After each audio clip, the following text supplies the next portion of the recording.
ये शुरुआत यूं ही नहीं होगी। पतित से पावन बनने के लिए समर्पण भाव समेत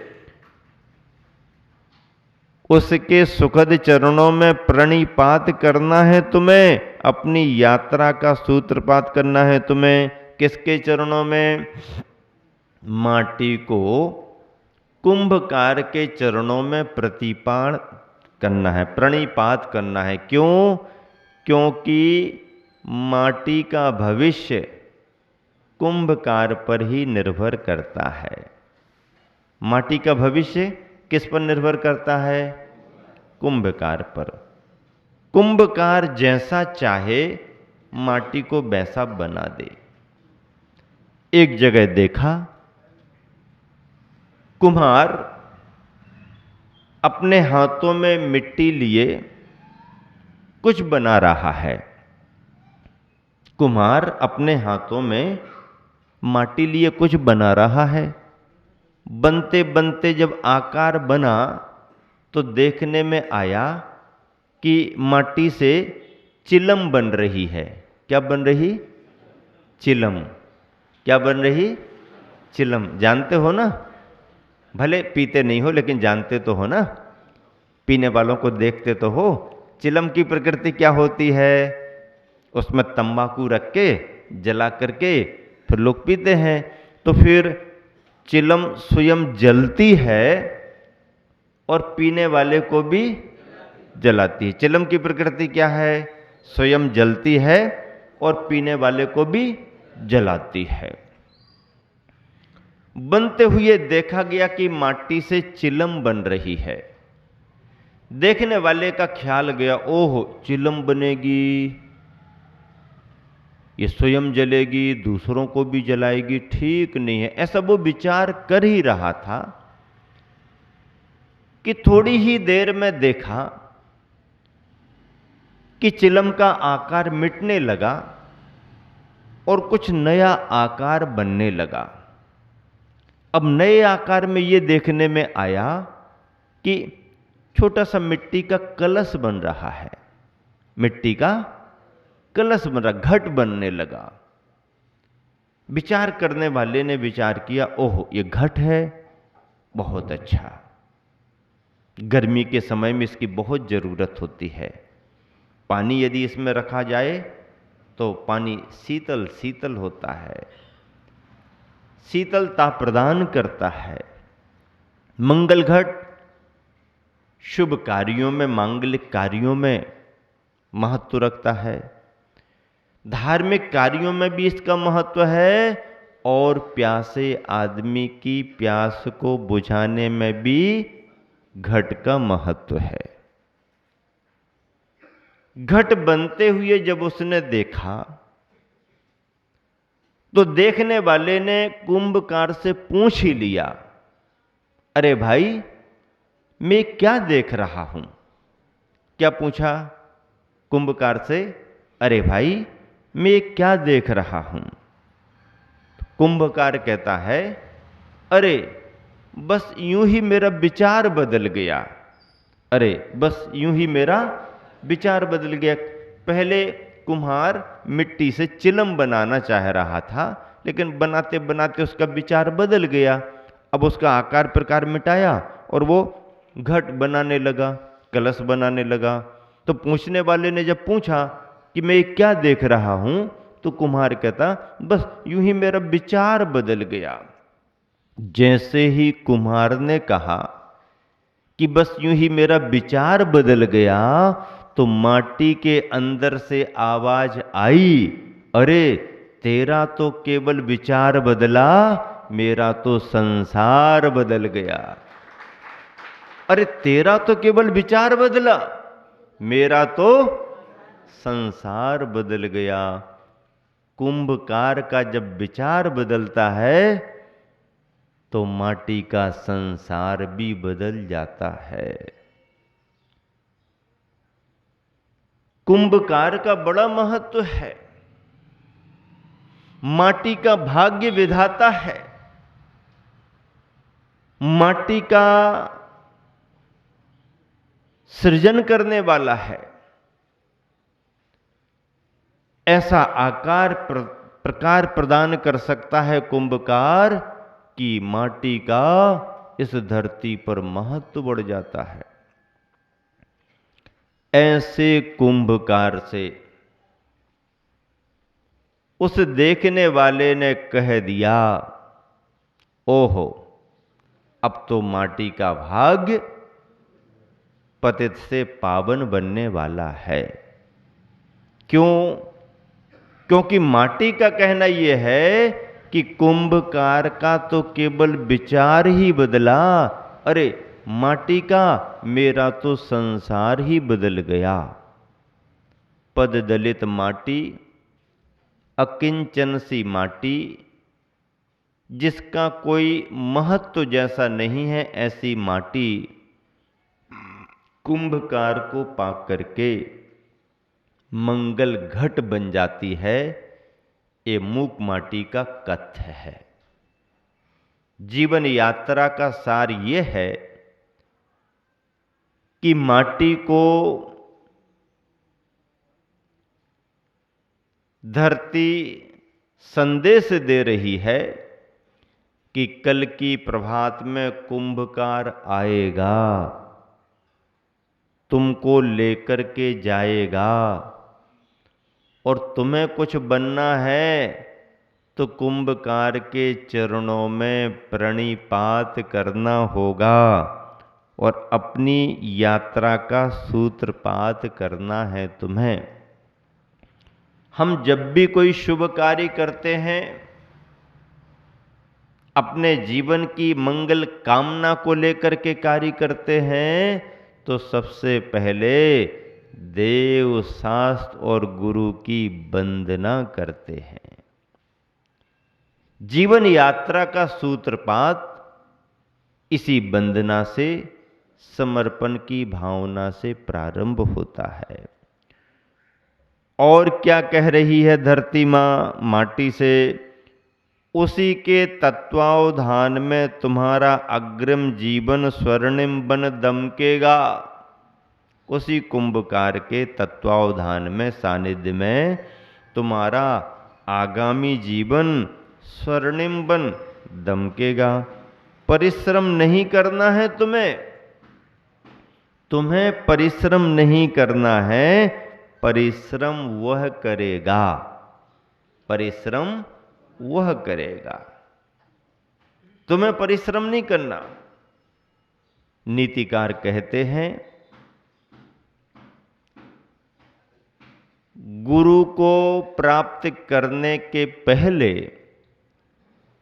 आप अपनी बुद्धि से, आप अपने तर्क वितर्कों से जो जितना समझ सकते हो, जान सकते हो, जान लो। पहले जितनी परख परीक्षा करनी है कर लो, लेकिन इतना सब करने के बाद जब एक बार स्वीकार कर लिया तो अपने दिमाग को फिर और तर्क वितर्कों को फिर एक तरफ कर दो।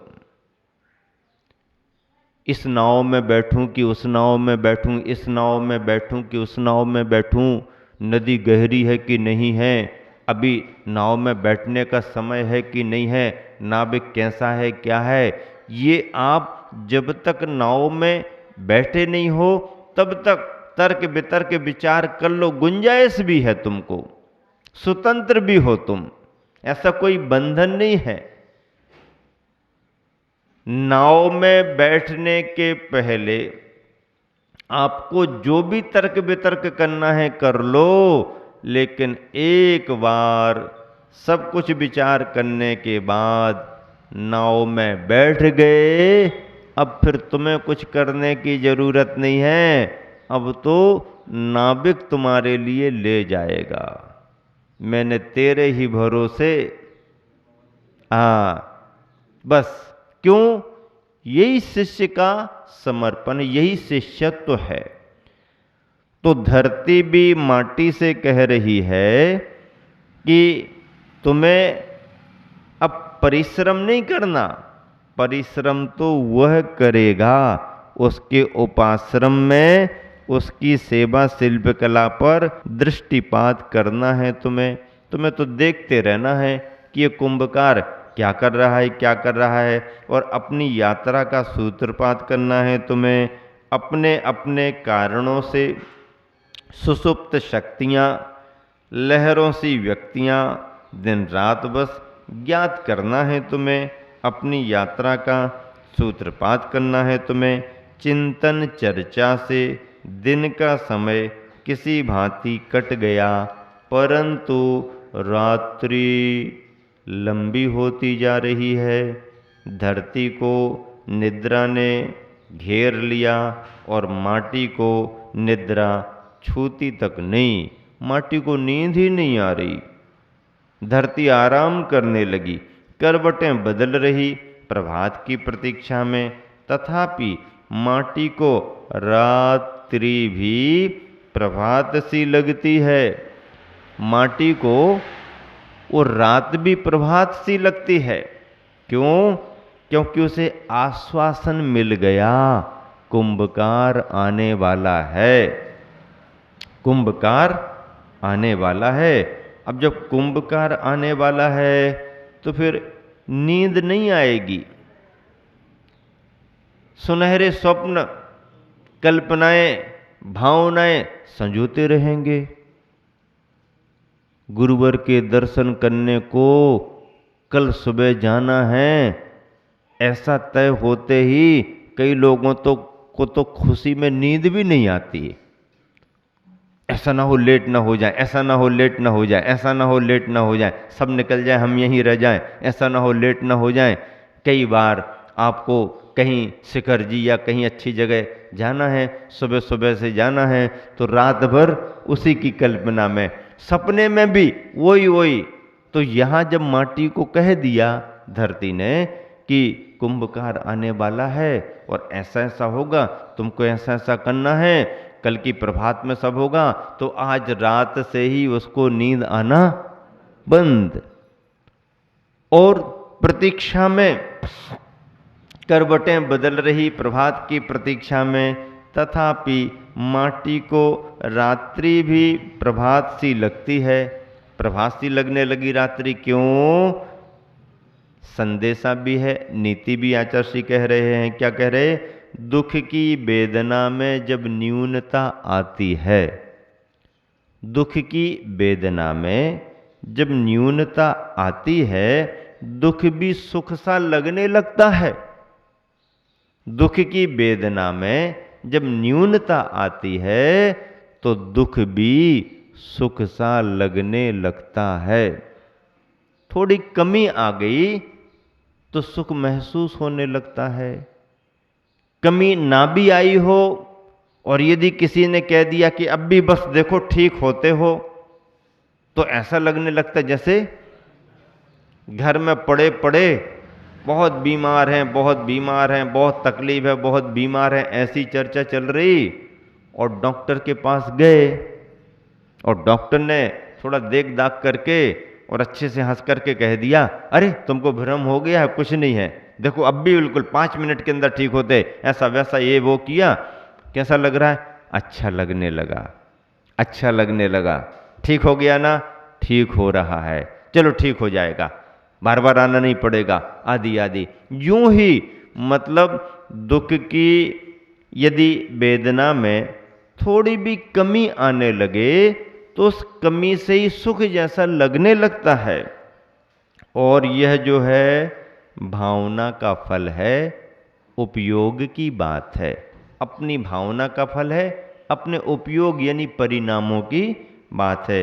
आखिर वह घड़ी आ ही गई जिस पर दृष्टि गड़ी थी, अनिमेष पलक, और माटी ने अवसर का स्वागत किया।